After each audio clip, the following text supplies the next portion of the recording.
In this video, we will be diving deeper into the physical properties of materials. A material consists of two elements, the texture image and the physical properties that decide the drape of the material in 3D. To capture the physical properties, we use the Fabric Analyzer by Browseware, or FAB for short. Using the FAB, we run several tests on a physical swatch to accurately capture the material's physical properties. The physics dialog box is where we can see all of the captured values, including the fabric's thickness, stretch, bend, and shear values. Additionally, we enter in a few values manually, including the mass, which has an effect on the drape. For additional information on the actual testing process, refer to the FAB manual on the Help Center.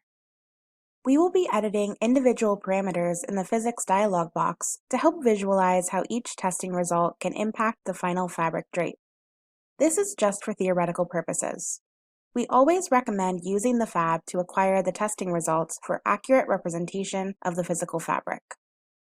Now let's look at what the results mean for the drape of the material. Mass is the grams per meter squared weight of the fabric. As this value is increased, the fabric becomes heavier.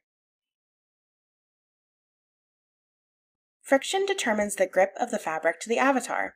We typically leave this value at the default value of 0.2. As this value is increased, the more likely it is to grip onto the avatar. Thickness determines the visual thickness of the fabric in the 3D window. Moving on to the bend, the value entered for the width and length determines the fabric's stiffness. The lower this value is, the more likely the fabric is to drape. Typically, the lowest value for this field is 5, with 2000 being an extremely stiff fabric like a treated denim.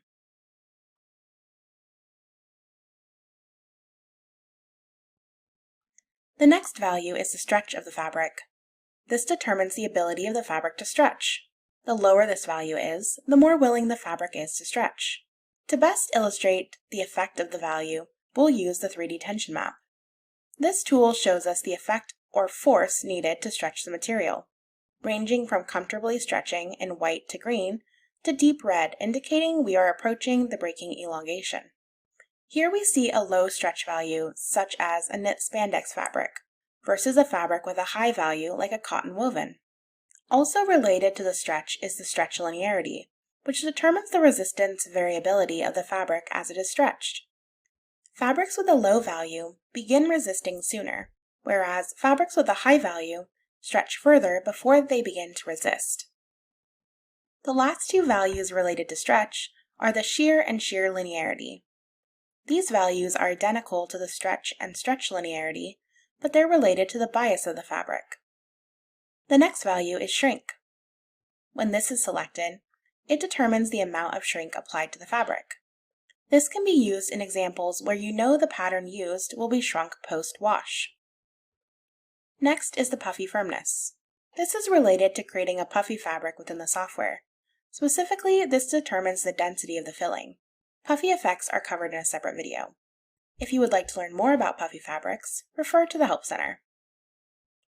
The last section to cover in the physics dialog box is the molded option. When this is enabled, the specified fabric is formed into the selected shape. This feature is most commonly used for bra creation. The effect of this is best seen in prepare mode.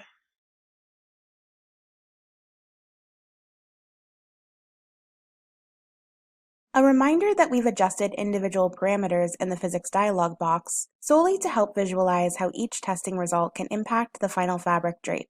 We always recommend testing your physical fabric in the FAB to produce the most accurate testing data, and not to manually alter the fabric physics parameters.